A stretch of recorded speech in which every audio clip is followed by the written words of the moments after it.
Hello बच्चों, स्वागत है आप लोगों का केमिस्ट्री वाला यूट्यूब चैनल पर। आज हम लोग क्लास 12 कक्षा 12 के भौतिक विज्ञान फिजिक्स चैप्टर 1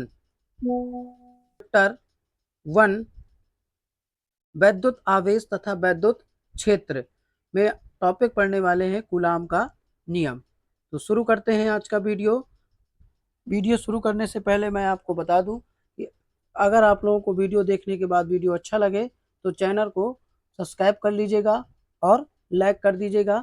ऐसे ही वीडियो टॉपिक आपको एक एक टॉपिक बताए जाएंगे इस चैनल पर। तो अगर हम लोग बात करें आज के इस टॉपिक की कूलाम का नियम, तो कूलाम का नियम समझाने से पहले मैं आप लोगों को 11th क्लास की कुछ पुरानी बातें याद दिला दूं। 11th क्लास की आप लोगों ने पढ़ा होगा ग्रेविटी में, तो न्यूटन का गुरुत्वाकर्षण नियम आप लोगों ने पढ़ा होगा। न्यूटन का गुरुत्वाकर्षण नियम क्या कहता है? न्यूटन का गुरुत्वाकर्षण नियम कहता है कि कुछ दूरी पर रखे पिंड m1 m2 के बीच लगने वाला गुरुत्वाकर्षण बल F, ठीक है, इसको Fg भी आप लिख सकते हैं। न्यूटन ने कहा कि दो पिंडों के बीच लगने वाला गुरुत्वाकर्षण बल F दोनों पिंडों के द्रव्यमानों के मतलब पिंड 1 का द्रव्यमान, पिंड 2 का द्रव्यमान m1 इंटू m2 गुणनफल के समानुपाती। तो F proportional m1 into m2 इनके दोनों के बीच की दूरी के वर्ग के व्युत्क्रमानुपाती होता है। बीच की दूरी r अगर मान लेंगे तो वर्ग उसका कर देंगे और व्युत्क्रमानुपाती। तो ये आपका न्यूटन का गुरुत्वाकर्षण नियम था जो आप लोगों को 11th क्लास में पढ़ाया गया होगा। इसी के आधार पर अब कूलाम का नियम समझने की कोशिश करते हैं। कूलाम का नियम, कूलाम नामक वैज्ञानिक ने किन्हीं दो बिंदु आवेशों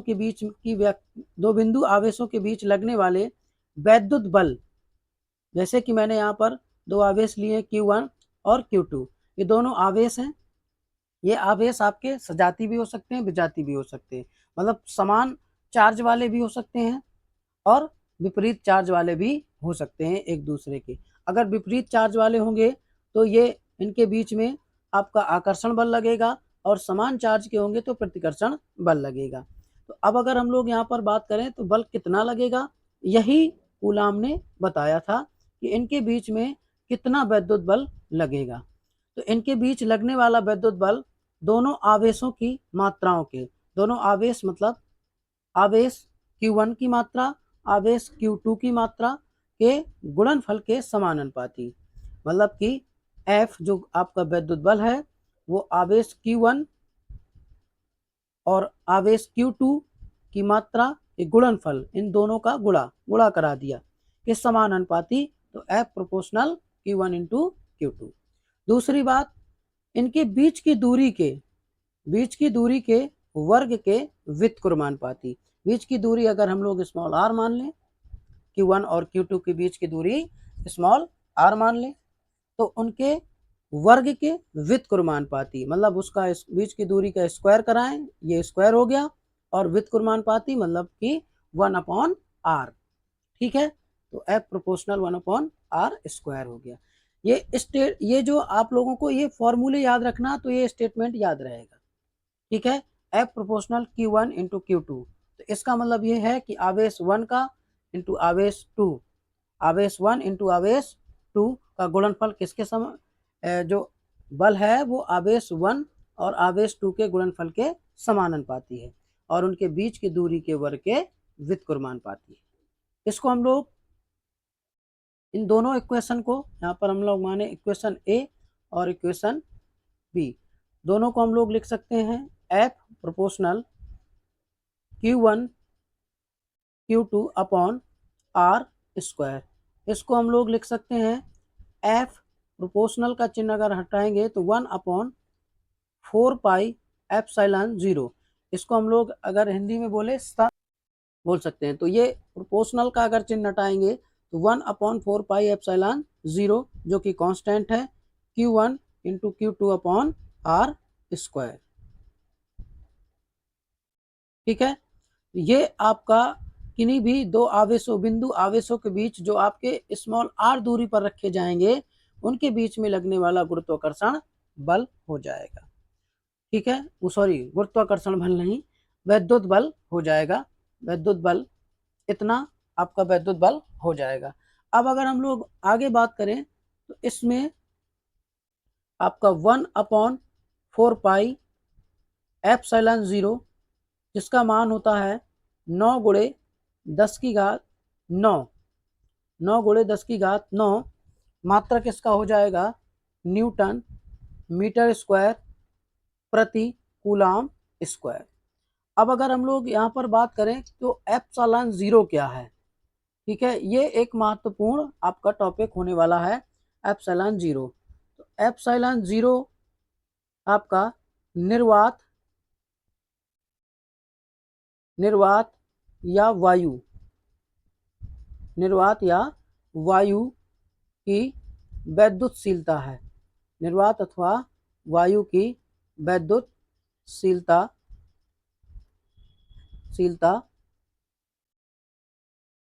ठीक है। अब एप्सिलॉन 0 का मान कितना होता है 8.85 गुणे 10 की घात -12 कूलाम स्क्वायर प्रति newton into metre square. Coulomb square प्रति न्यूटन इंटू मीटर स्क्वायर। इसकी वैल्यू हम लोग निकाल सकते हैं, यहीं से आप लोग इसकी वैल्यू निकाल सकते हैं, उसके बारे में आपको मैं बता दूंगा। इसका एप्सिलॉन जो 0 है इसका मात्रक और विमा बहुत इंपॉर्टेंट है, आपको याद ही कर लेना है। ये आपके कंपटीशन के एग्जाम में भी पूछी जाती है, एंट्रेंस एग्जाम में भी पूछी जाती है और यूपी बोर्ड के एग्जाम में भी पूछी जाती है, तो ये आपको याद ही कर लेना है। अब हम लोग इसकी अगर विमी सूत्र के बात करें, मात्रक मैंने आपको बता दिया, मात्रक कहाँ से आया ये भी मैं बता देता हूँ और विमी सूत्र बता देता हूँ। तो इसका मात्रक और विमा कहाँ से आया मैं आपको एक बार बता देता हूँ।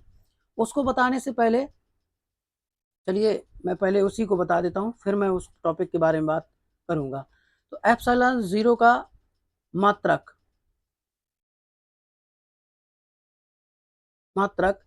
आपका, तो हम लोग F बराबर कूलाम का नियम पढ़ चुके हैं, F बराबर 1/4 pi epsilon 0 into Q1 Q2 upon R square.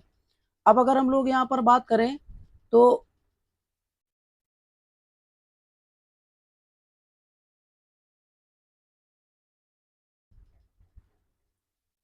इसका मात्रक निकालने के लिए अगर हम लोग बात करें तो इसको हम लोग फॉर्मूले को क्या लिख सकते हैं, F बराबर 1 सॉरी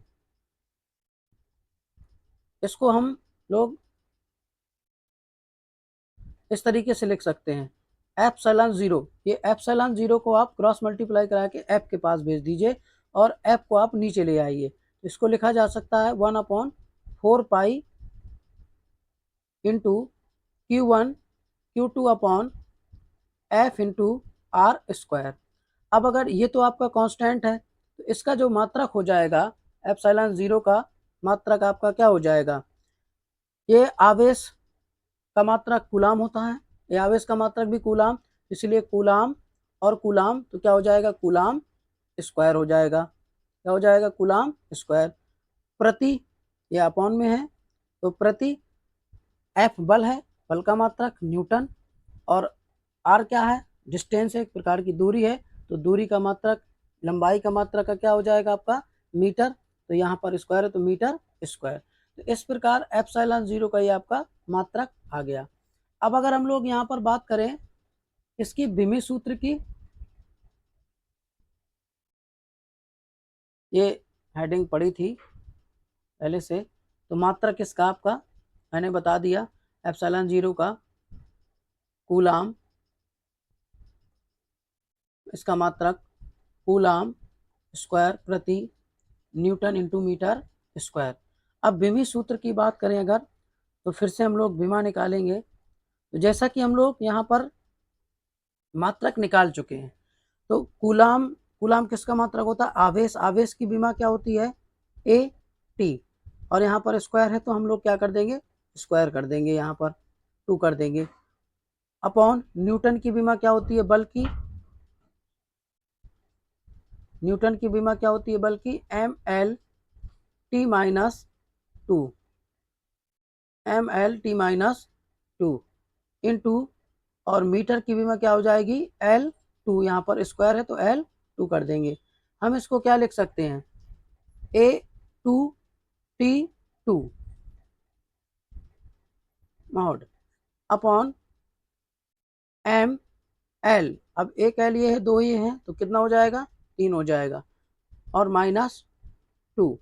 अब इन सबको ऊपर ले जाएंगे, तो देखिए जब हम लोग ऊपर ले जाएंगे तो क्या होगा, जब हम लोग ऊपर ले जाएंगे तो इसको आप पहले मत लिखिए, जब हम लोग ऊपर ले जाएंगे तो m -1 हो जाएगा, क्योंकि यहाँ पर कुछ नहीं तो -1 हो जाएगा ऊपर जाने पर, और l -3 हो जाएगा, क्योंकि प्लस का है ऊपर जाएगा तो चिन्ह बदल जाएगा, माइनस नेगेटिव हो जाएगा। इसके बाद t भी ऊपर जाएगा तो ये -2 है तो प्लस का 2 हो जाएगा, यहाँ पर क्या हो जाएगा प्लस का 2 हो जाएगा, तो प्लस का 2 ये और ये 2 कितना हो जाएगा 4, तो आपका t 4 और a आपका 2। तो इस तरीके से ये एप्सिलॉन 0 की विमा हो गई, विमी सूत्र इसका हो गया, जो कि बहुत इंपॉर्टेंट है। ठीक है, अब अगर हम लोग एक फैक्ट की बात करें,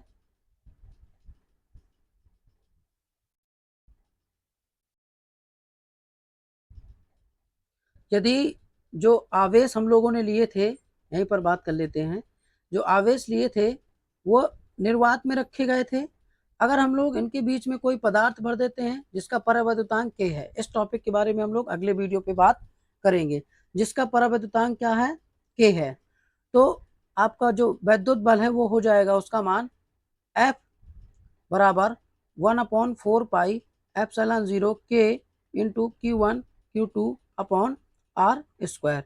इसके बारे में वैद्युत मतलब कि माध्यम का परावैद्युतांक क्या होता है, इसके बारे में हम लोग अगले वीडियो पे बात करेंगे। तो ये आज मैंने आप लोगों को कूलाम का नियम और एप्सिलॉन 0, ये आप लोगों का एप्सिलॉन 0 वाला टॉपिक जो है ये इम्पोर्टेंट है, ये आपका मात्रक और विभि सूत्र इसका पूछा जा सकता है। तो आज का वीडियो यहीं पर समाप्त करते हैं, मिलते हैं अगले वीडियो के साथ, तो अगले टॉपिक और अगले वीडियो के साथ। अगर आप लोगों को ये वीडियो अच्छा लगा हो तो चैनल को सब्सक्राइब कर लीजिए, लाइक कर दीजिए और शेयर कर दीजिए। बहुत बहुत धन्यवाद।